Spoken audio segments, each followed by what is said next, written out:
So, there are fresh allegations that 2 further Downing Street parties were held while COVID restrictions were in place. The night before, the Queen grieved alone at the Duke of Edinburgh's funeral. In fact, they're not allegations anymore because James Slack, who one of the parties was held for, has come out and apologised for the event taking place, saying it shouldn't have happened. So we're now joined by the Shadow Attorney General, Emily Thornberry. Emily, it feels like as soon as the Prime Minister apologised for one event yesterday, some people said that the apology didn't have the sort of heartfelt ring to it of understanding of what others were going through. Others didn't. They said it was absolutely right. Now more information comes out of rule breaking. I mean, where do you stand on this? Because Boris Johnson wasn't there. He wasn't even in the building. So should he alone be blamed for this? So I think the first thing I had to do when I heard this was try to get past the emotion I felt, how disgusted I was and how angry. Because the idea that there were parties at Number 10 the night before Her Majesty went to her husband's funeral and how profoundly disrespectful that was. Not just one party, but 2 parties. And the symbol, and she's always symbolised for our country, I think, you know, what it is that we have been through, whether it's all the way through from the Second World War when she was working in the East End right up to now, and has in many ways personified the collective trauma that we have all been through. But I think that it goes like this, that the reason they were having not one party but 2 parties that night, and why it is that they had lost their heads, was because the culture had developed at Number 10, where it was thought that the laws didn't apply to them. And that culture was set in the first few months of the pandemic, when there were parties and there continued to be parties and the Prime Minister would turn up and there would be people drinking gin and all of this sort of thing. And they just felt somehow or other they were gods above the rest of us, that their laws didn't apply to them, they only applied to everyone else. And so it became so deeply ingrained that they still thought that it was all right to have a DJ in the basement and for grown men to be playing on swings and for them to be sending out the suitcases of booze. I'm not sure it was a DJ. I mean, I think somebody was playing music on a laptop. I think we have to be careful that we don't create stuff that is wrong. I get what you're saying about the culture. Let me make it perfectly clear. The director of operations at Number 10 was playing DJ in the basement. Right. On her laptop, and that was, you know, to go into the full detail. The director of operations thought that it was appropriate for her to play music the night before Prince Philip's funeral. And the reason that they all thought, and none of them would thought it was right, if they thought that the Prime Minister would have been in any way not okay about it. Now, but their behaviour had been deeply ingrained over the months before, and we keep hearing party after party, and so it was just a matter of, but this, for me, crosses the line. And when you say it crosses the line, we have such a contrast between the leadership at Number 10 and the leadership of Her Majesty shows, you know, just how bad it is, just how profoundly wrong it was, and how profoundly wrong their behaviour was. Sorry, Emily, I don't mean to interrupt, but we don't have a lot of time. We know, I know, and you are absolutely, as are our viewers, furious and upset. I mean, Boris Johnson said the other day he understands the anger and understands the rage. I don't think he understands it at all. I think, well, you know, but then we hear he then went into the canteen or the cafeteria at the House of Commons and says they're being blamed for things that they don't really need to be blamed for. So I'm not sure that rings true. Where do you think we need to go with regards to the legal proceedings on this? We know Sue Gray is doing a sort of investigation into the party that Boris Johnson was at.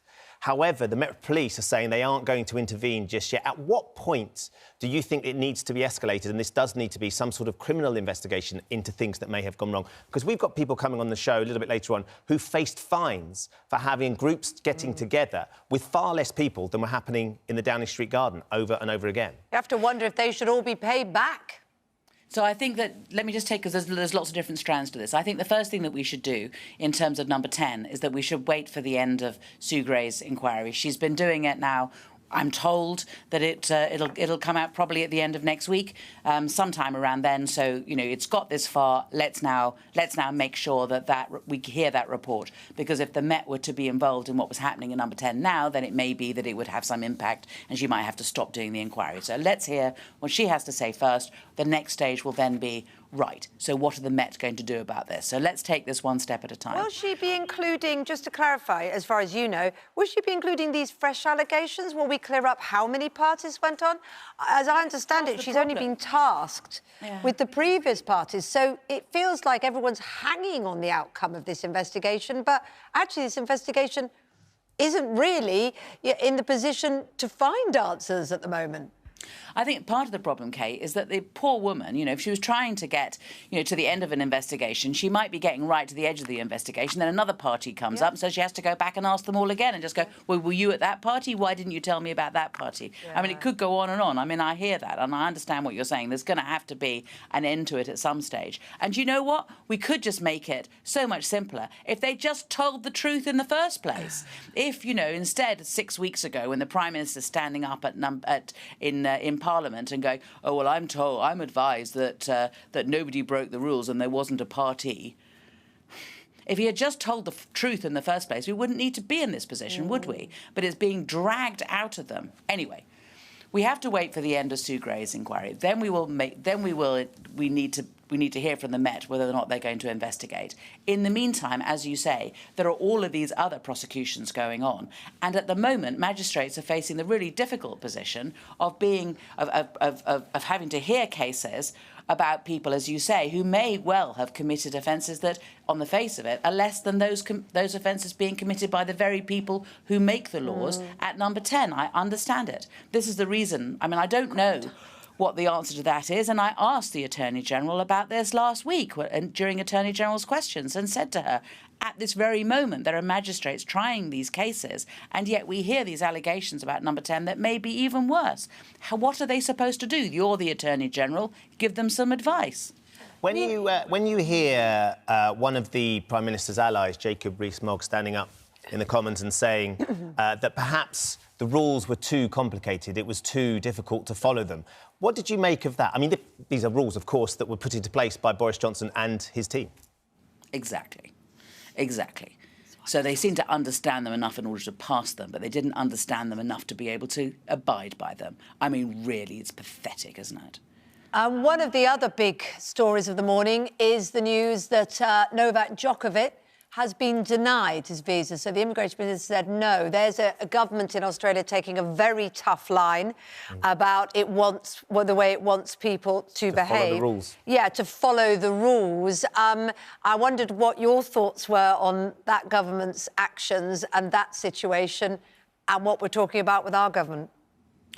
So, as I understand it, the case before for Novak Djokovic went in his favour because the rules hadn't been applied properly. There wasn't anything wrong with the rules, but it was the unfair way in which he was treated when he arrived. But the rules still applied to him as they apply to everyone. The thing about the rule of law is that it is supposed to apply to everyone equally. Boris Johnson really ought to understand that. And if he doesn't understand it, he needs to learn it now. And I'll tell you what, I don't see no reason why that man should appear before Her Majesty again on a weekly audience and try and pretend that somehow or other everything is all right, because it is not all right.